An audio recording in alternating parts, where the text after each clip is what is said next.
Well, thank you everybody for joining us this afternoon. It is afternoon. So yes, we're going to be doing a panel discussion type thing. This is going to be very informal around authentic queer representation in games narrative. So we have some discussion points that we're going to go through. And then towards the end of the session, probably around in the final 15 minutes, we'll open up the floor to kind of a Q&A.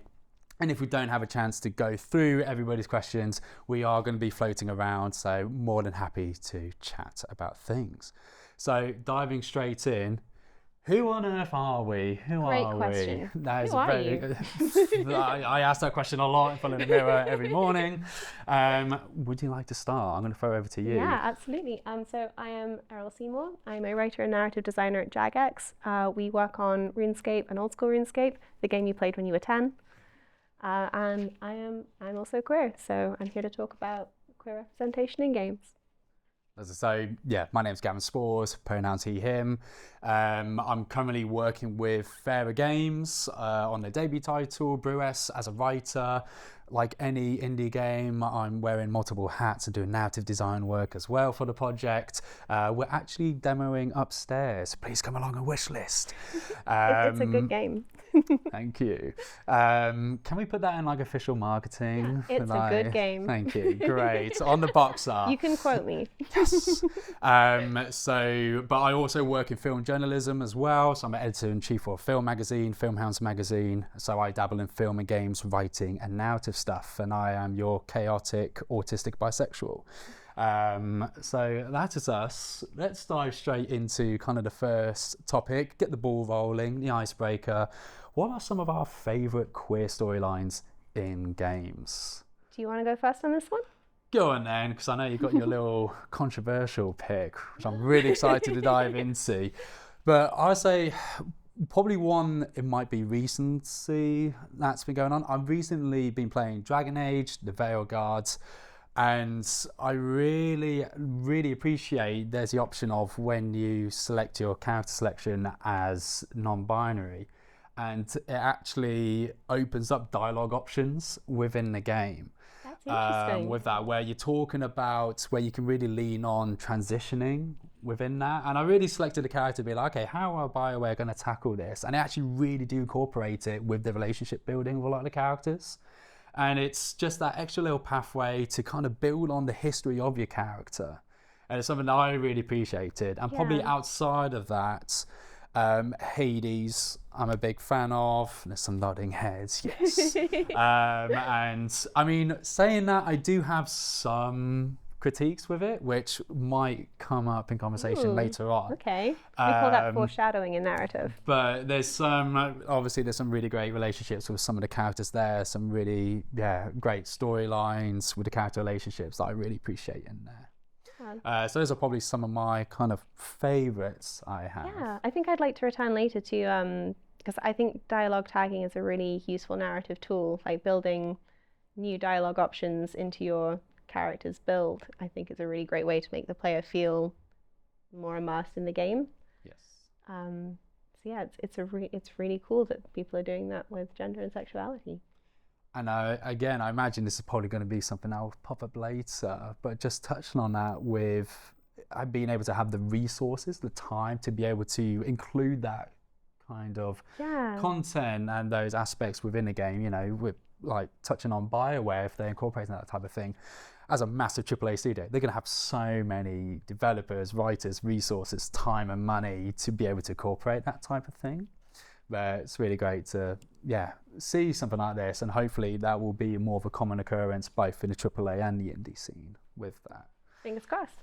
Yes, we'll see. So, what's your hot? My hot take is that my favorite queer storyline in games is in basically any FromSoft game, because you play in all of these games as a marginalized individual who's fighting back with great violence against a system that is quite unjust and seems impossible to overcome. And I think if anything encapsulates the queer experience, it's that.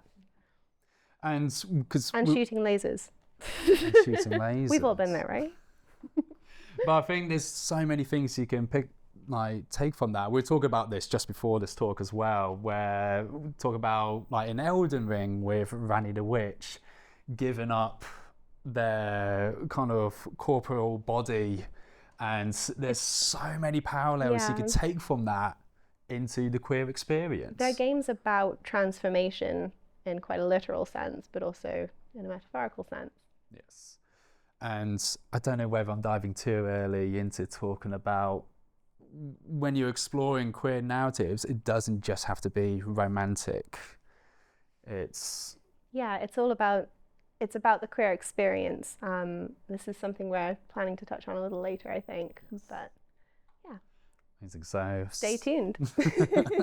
So yeah, some of our favourite stuff. And imagine if you wanted to chat more afterwards or in your Q&A, throw some of your favourites out to us. I'd love to hear.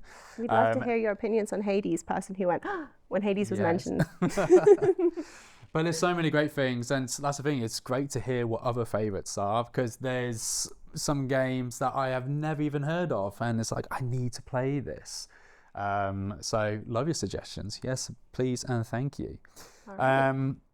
So getting a little idea about us, our background, what we're into, what we like. So let's really start getting into the meat of things.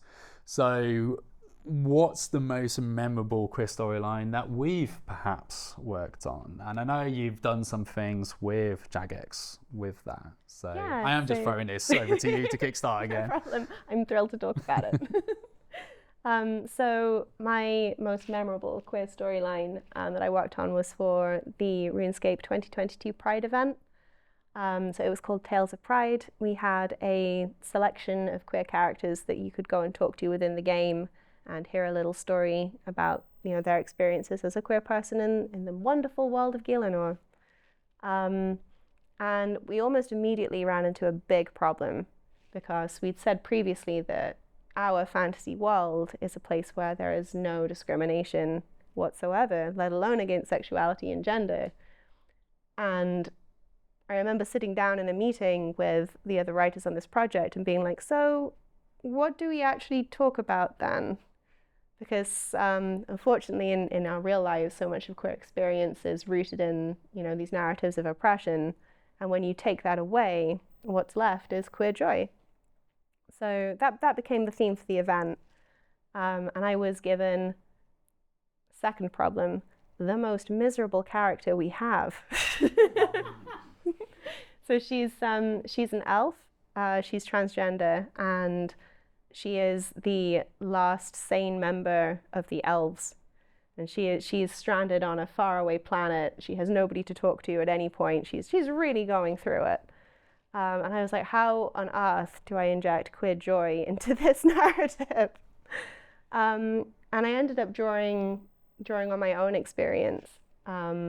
I wasn't always called Errol. I used to have a different name. And what I ended up writing for her was not like a long diary entry or a huge monologue that, she could deliver to the player. It was a short list of 7 or 8 names, some of which she'd crossed out, some of which she'd circled. And that basically reflected a page that I had in my journal when I was a teenager. So it was really meaningful. It was very personal. And surprisingly, it resonated with a lot of people. So that's my most memorable queer story, I think. I was going to ask about that, of what was the reception with that, with the players. So thankfully, it seems like there was a lot of... Yeah, I was a little worried that people wouldn't get it, because it feels like such a specific thing that happened to me, but turns out there's no original experiences in the entire world. Yeah, everyone understood it. Everyone was quite moved by it. Amazing. Which was nice. Yeah. How about you? So probably the most memorable queer storyline I've worked on is NDA for NDA. So yeah, because everything I'm working on, I've kind of had experience with, it's all still in progress. So those non-disclosure agreements, I can feel the papers rustling. So I can't talk about them too much. But like with working on Brewess, there is going to be queer representation in that. We're currently kind of exploring the options, lots of exciting things happening behind the scenes, but nothing I can really talk about in depth.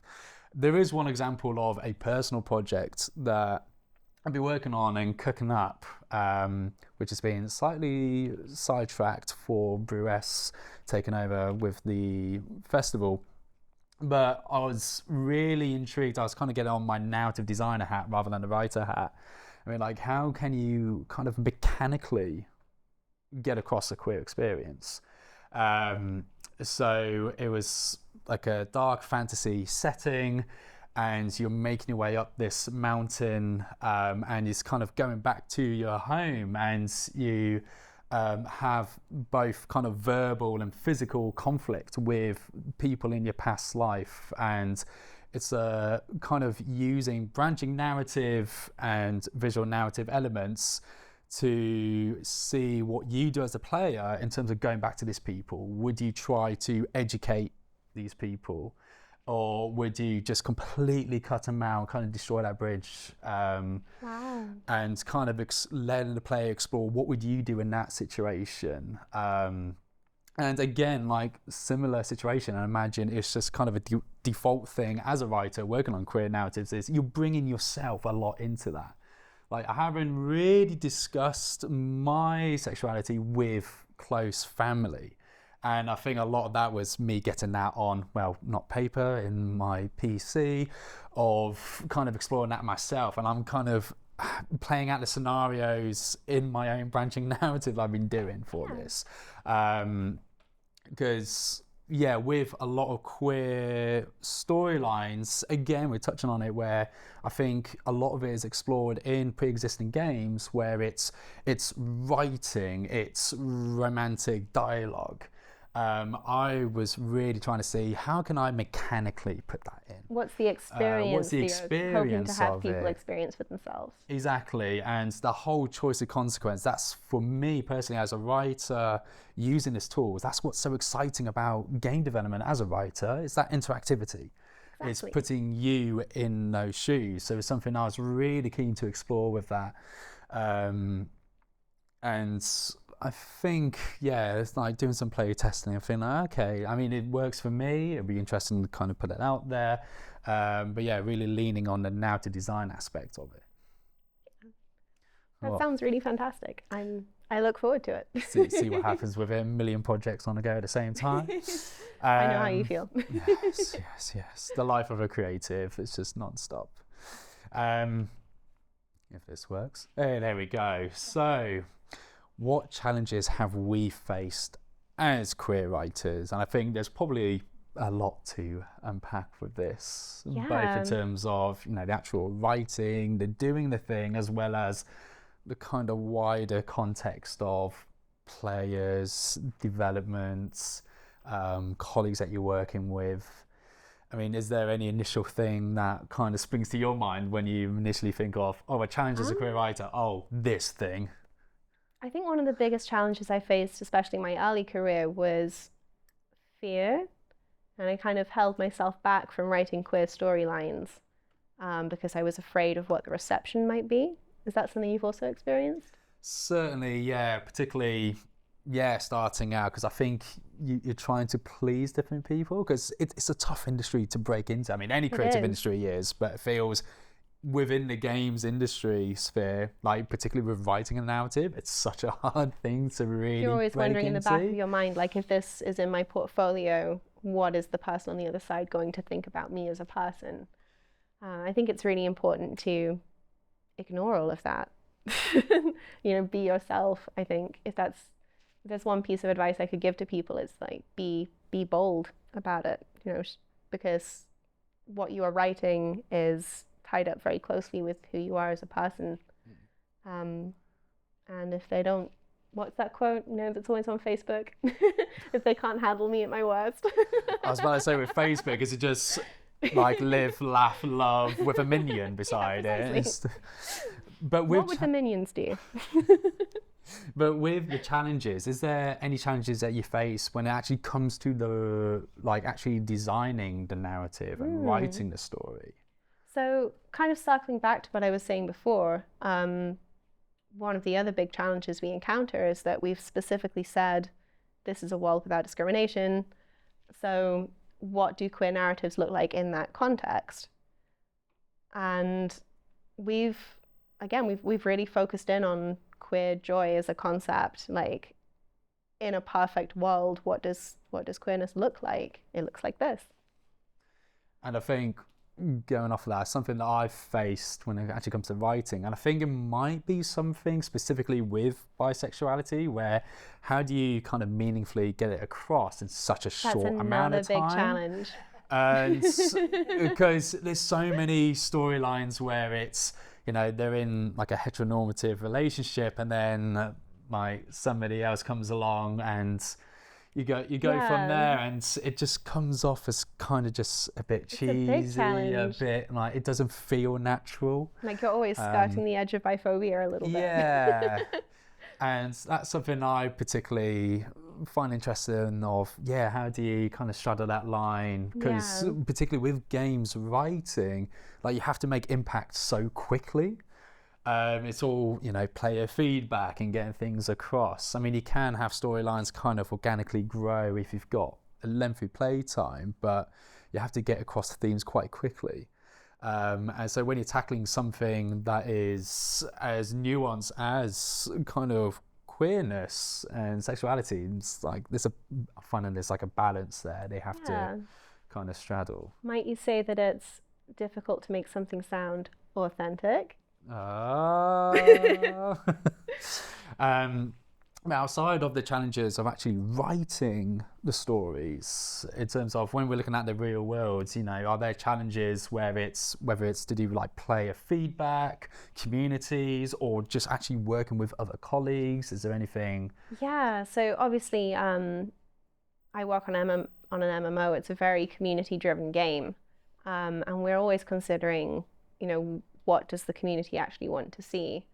And one of the things that's really surprised me actually since I've been working there, I've been there about 5 years, and one of the things that consistently surprises me is how supportive the community are. You know, they, you know, when we brought out the Pride event, there was a lot of, is this the right thing to do? And it absolutely was, you know, and I think for a lot of people, what's important to remember is that for some queer people, they can't go to a Pride event in real life. They might not be out to their family. They might never be able to come out to their family because of the situation they're in. And games are a lifeline. And queer narratives especially are a lifeline for these people. And with those like player communities, I think, because I'm sure we've all seen a lot of it online. Oh yeah, of course. And then there's the other side. But I always find it's always the minority with loud voices. When you actually engage with communities, it's not really like that. Like you're saying, like how surprised you were with, this massive MMO's been for a while, or is it all going to be, these characters? And then actually everyone's really supportive. Precisely. But those, because it's not something I've faced with the games industry, with working with Brewess, talking about queerness within that, where like the development team, like pretty much all of us are neurodivergent, queer in some shape or form. But it's been such an amazing response, some really amazing people surrounding the projects and the community we're building with that. It's in the film journalism where I face the challenges of being a queer writer. Really? Oh yes, but a lot of it I do personally find just funny. I'll get an email being like, it's just ridiculous stuff, and I do laugh at it. But there was one particular post I did for Metro UK that was actually a games journalism piece of. I was saying the games industry should have its Heartstopper moment. I want to see like a wholesome queer game for people, and I wrote a piece of it for Metro for Pride. And the comments, oh my God, hundreds. I can only imagine. And it was that thing of, you get people say, brush it off, don't worry about it. But it still hurts when you read that. Like when I get the odd one or two, I don't care. Somebody's just got too much time on their hands. I don't worry about it. But that was a kind of a watershed moment. Where I was like, this is what it can be like being a queer writer exploring queer queerness.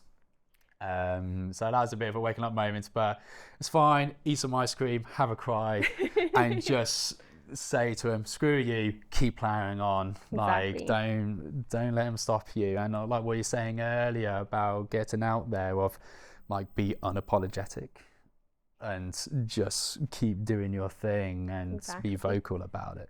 One of the other things we found, again talking about the Pride event, because we were worried about potential backlash, we put together a communications plan which essentially had the company as a giant faceless entity saying, you know, it's not acceptable to harass individual members of staff about this. You know, if you have a complaint, you have a complaint, but don't be rude about it. You know, don't cause trouble, don't troll, don't grief. And you know what? Very few people did. And I think what goes unsaid in a lot of these conversations about harassment in this industry is that studios absolutely have a duty, I think, to put their foot down and say what is and isn't acceptable. And you would be surprised how effective that is. And I think that can be a challenge. Thankfully, it doesn't seem like we've experienced that challenge firsthand, but I feel very lucky to have avoided it. Yeah, of having that challenge of when you're not being supported by your colleagues, your project leads, your producers, your kind of other heads of departments and studio leads. Like, they should be supporting their employees. Yeah. Because there are those horrible, loud, vocal people on the Tinterweb. And they will come after you for anything, you know. It's easy to say, like, oh, if we hadn't done this queer storyline, it would have been fine, but there's every chance it wouldn't have been, so you might as well do it. Yeah. But with challenges, let's go to the big question of the day, if this works. There we go. What makes a storyline authentic or inauthentic? So where shall we start? Do you want to... Difficult, isn't it? Should we maybe start with like what storylines we found especially authentic feeling? Can do. Or inauthentic feeling? Yes. Well, we can gossip. We can gossip. This is where it gets spicy in here. Is there anything that particularly comes to mind for you then, kicking this off? Ooh, I might need a little second to think about it. You go ahead. So, you know what? I'm going to go back to the Hades. Let's unlock this. All right, let's go. The thing that kind of got me riled up about Hades in particular was with one of the studio leads, and they were asked about Zagreus's sexuality, and they just went across, said, they're bi or pan, I don't know. And it's the not caring about it that I really did not like. And there's I could be up here for a full hour and a half ranting about player sexuality in games. Yes. And I think that's where inauthenticity comes in a lot. So when we say player sexual, you're talking about characters who exist as an object of affection for the player exclusively, and they don't have agency of their own. Yes. Yeah. Yes, and you do see a lot typically in big AAA RPGs where, they're, you know, it's very fluid, but it's really just designed to just cater for the player, which, you know, I get it. On the one hand, it's fine. There are plenty of gamers, developers I know that, you know, they don't like labels. They'd rather kind of avoid that, and it's really great for those players. But I do think where if we talk about authentic and for some of the issues the game has, Cyberpunk does some really great things where there are characters like Judy, where she is a lesbian. If you are a male character, she's going to turn you down because she is a character with agency with her sexuality, and it's that I want to see more of. And even though, going back to Hades, there's some really great storylines, and you actually go into like polyamorous relationships or kind of like open relationships, which like and bonus. they're discussed, right? They're discussed in the text of the game. Yes, and it's really cool to see, but it's the behind the scenes, the kind of that attitude towards the character. It just shows that, it feels like they're leaning more towards that player sexuality, which is like whatever, chuck it out. It's less about giving the characters agency as it is about giving the player options. Yes. And I think that does show in the writing. Of course, you can't talk about love interest agency in games without bringing up Baldur's Gate 3, right?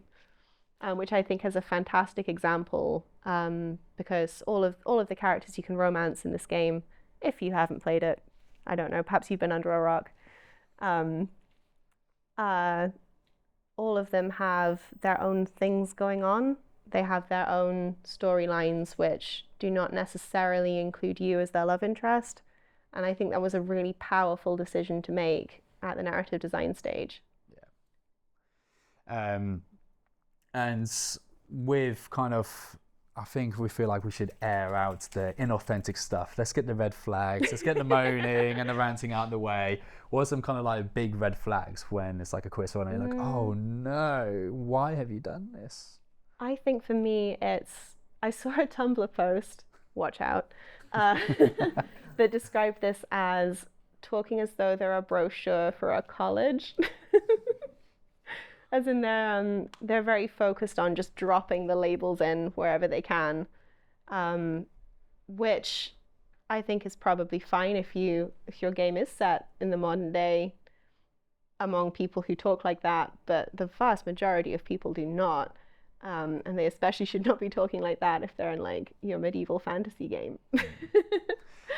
And there's something about that with the balance of authenticity, inauthenticity with like labels. And it's something, again, going back to something I particularly find is that, if the setting calls for it, it seems like developers are so scared of using, like, particularly like someone who's bisexual. I never see the B word anywhere. Right. It's always like, I'm into anybody, or like they're kind of slyly talking about it. It's like, just say the word. That's absolutely fine. Like, because again, it feels like they're skirting around things. The same thing with the player sexuality stuff, where it's skirting around. They're not actually taking things head on, tackling things head on. I think what gets me about both of these examples actually is that it's a kind of cowardice.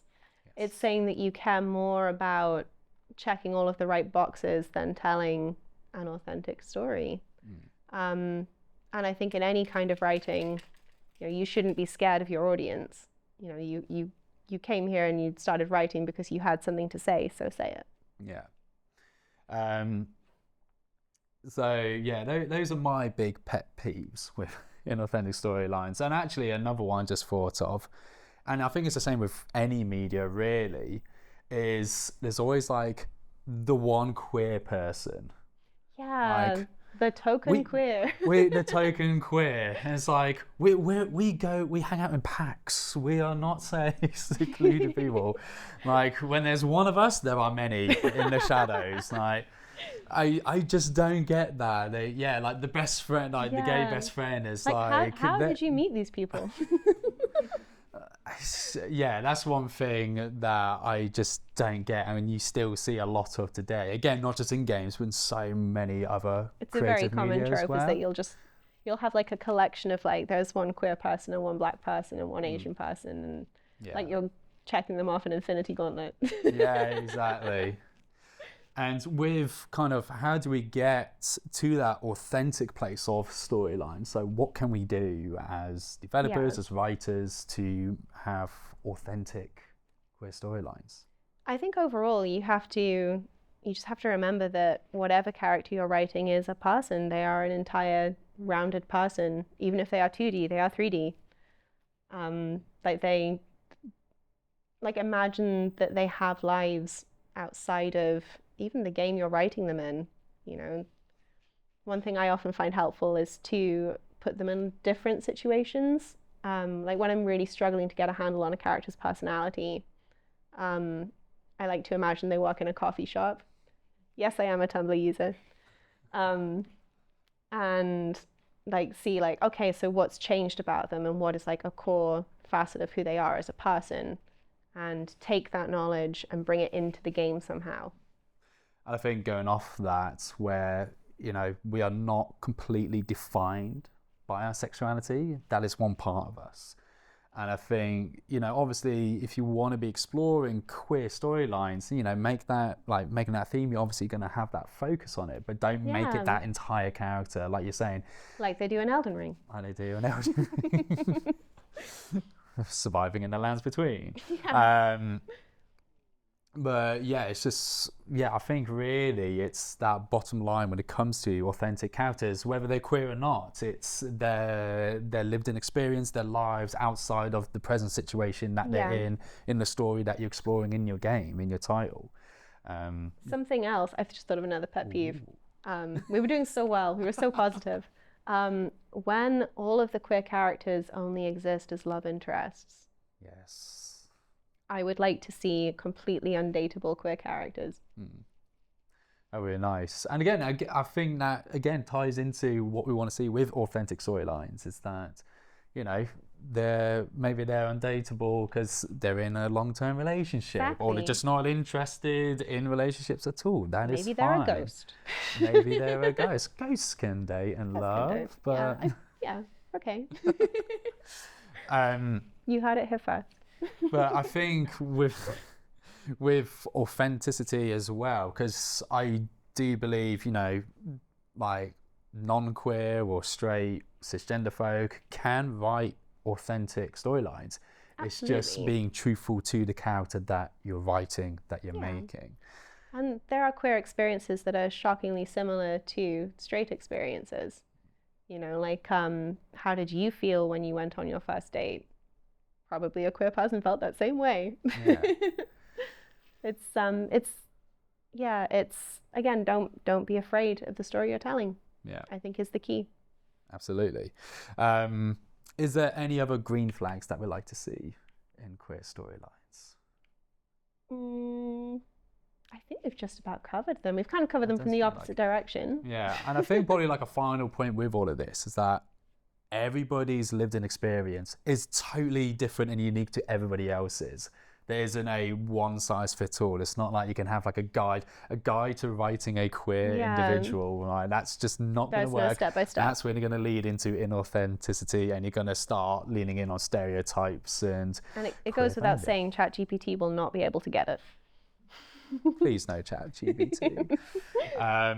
So yeah, it's like leaning in on lived-in experiences, whether that's your own lived-in experience or maybe it's someone else. Do your homework, do your research, but be truthful to that character. Make them their beautiful, unique self, and don't lean in on their stereotypes. And yeah, I think that's probably the best advice I can give with that.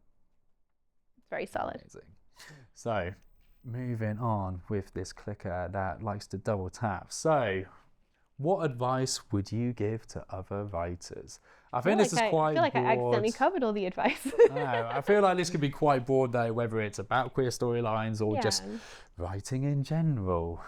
I think this is I'm going to go with a writing in general, because you've talked quite a lot about the best way to approach queer storylines, I think. I would say my top piece of advice for people as a writer, apart from don't use ChatGPT under any circumstances, I'd say the number one thing you can do for yourself as a writer is find other people who write and build a writing community. You know, have someone who will look at your first draft with you, rip it to shreds, and come back with something, you know, workable, like a group of people you can workshop things with, you can commiserate with. It's really important. Well, probably a piece of advice I would give is go outside and touch some grass. Talk to people. Because when you're writing, you know, whether it's specifically on queer storylines or just characters in general, like, they're people. You need to go outside. You're not going to learn everything and kind of take on quirks and unique facets of people by staying inside. I mean, yes, there are beautiful online communities and you can forge some really amazing, meaningful relationships. If that's the way you do things, go about it. But like, just kind of socialize, talk to people, listen. Like, so much of writing is actually just listening to other people. And that's where a lot of times, I don't know whether it's the same for you, but a lot of the things that I write, like whether it's like a quirky little line of dialogue or it's like a little action, so much of that is just like what stupid things I've done. It's hilarious things that my friends have said or done. Things you've overheard. Yeah. And if so much of that is whether just seeing hilarious lines somebody said in a Discord community, or whether I've been out and about with friends and just something weird and wonderful happens, I'm just like, that is going in this story, or I'm using that at some point. Even at a sentence level, like knowing how people actually talk. I don't think anyone's expecting for people to go like 100% realism in their writing. It would be unreadable. But I think just like getting the natural speech patterns and the rhythm of how people talk is a really important part of writing well. Yeah. Or like what you see when you're, how do you get across that these two are siblings? Hey bro, hey sis. And it's just the most ridiculous. I do greet my siblings like that. It's a bit we do and it's very funny. It's so ridiculous. And it's the same with, where like authentic queer storylines. Hang out with some wonderful queer folk. Like be like me, go to Slay Station in London, go to a gaming drag night and just hang out with some amazing, wonderful people. And broaden your horizons. Hang out with new people. Touch some grass. Good advice. Amazing advice. So, how are we doing for time? I mean, we're ahead a bit. Are we? But so we're in the Q&A section already, although I do have a couple questions actually that I do want to throw your way. We talked a little bit about this, but seeing if there's anything else, like what can studios do better for queer writers, developers, and even like gamers as well? What is it that studios need to be doing? Well, we did already touch on this a little bit, yes. But I think the number one thing studios could do to support their queer employees is to be open about their support for queer people and queer causes. Go beyond changing your logo rainbow colored for Pride, perhaps, and like, one of the things that Jagex does is we have an internal diversity group, which I'm one of the co-chairs of. Go me. And we organize hangouts where people can just talk about what's on their mind at that point and suggest initiatives that we could run. We sponsored Cambridge Pride one year. Just little things like this all do more than lip service, I think. And I think if you want your queer employees to truly feel safe and welcomed by your company, that's one of the best things you can do. I think really, it's that bottom line of like using the position that you're in. Like you've got the attention of so many people, and it's given that support all year round, not just in Pride Month, like you're saying. But I think, some really great touch points like getting involved in events and, not just the lip service. And, for those horrible, loud people online, giving the actual proper support to the developers all year round. And I think, because touching on the game, because, it's giving support for the community as well. And going into those events or like working in MMO, actually running your own events, that is such a great way to get really connect with the community, I think. Absolutely. And like go that extra mile. Yes, I agree, Poochie. And one more little question before opening up the floor. What resources do you recommend to use, both in terms of, as like actually doing like the writing side of things, or whether it's being a queer creative, whether it's like supports or kind of community building? That kind of runs in with a question I had for you. So you work in a game, it's set in historical Norwich. Yes. Historical, that well-known time period. And I was wondering if you had any recommendations, because I feel that research certainly is a big part of my writing practice. How do you do your research? It certainly helps when you have a historian as part of the development team. So we just run it to being like, what happened in 1849 in October? But it's use your libraries. So actually, as part of Brewess, we've done a lot of collaboration with the Millennium Library upstairs. They have so many fascinating records, journals, there's so many resources that they have. It's like actually use what's around you, don't just Google things. So that's been really helpful because, yeah, obviously with actually going on real world history, I can't just blag things. Like a lot of my writing tends to be, you know, even like dark fantasy, a lot of the time you just, like, we're writers, we just make things up. But when you're particularly working on historical accuracy, you have to kind of work within what's happened, and that is really exciting. It's been really cool to dive into that. So yes, actually using your local library, like particularly with Norwich itself, there's such a rich history. It's not just a Millennium Library. You've got the Norwich Castle, you have the museums there, like you've got researchers at UEA with history courses. It's actually just using what's around you. We've got 2 cathedrals, spoiled for choice. Like there's so much around here. And there's been some really great books, like with Brewess, because it's all about like brewing ales. There's a whole book about ale tasting and sizing and being an ale wife, and it's all the whole history of it. Like very specific book for a very specific topic. That sounds fascinating. There's some great things, you know, you can find. Maybe try not go with Amazon. There's some like great independent online bookstores that we've got resources from. So yeah, use what's around you in your local area. You'll be surprised what's actually out there, because you've got so many people complaining about lack of resources. I always see online people screaming and shouting, get a library card. Yeah. They've got so many amazing things, and in particular Millennium Library is so resource heavy. They have some amazing stuff I had no idea about. They also have a fantastic queer archive, specifically for queer history in Norwich. You can find it all online. It's got excruciating detail. There's so much drama in these newsletters you wouldn't believe. And if you're kind of based outside of Norwich, there's, I think it's Bishopsgate Institute in London, and they have a giant queer archive in there as well. So again, see what's around you in your local areas. You'll be really surprised to what's actually out there. Go touch grass. Go touch some grass.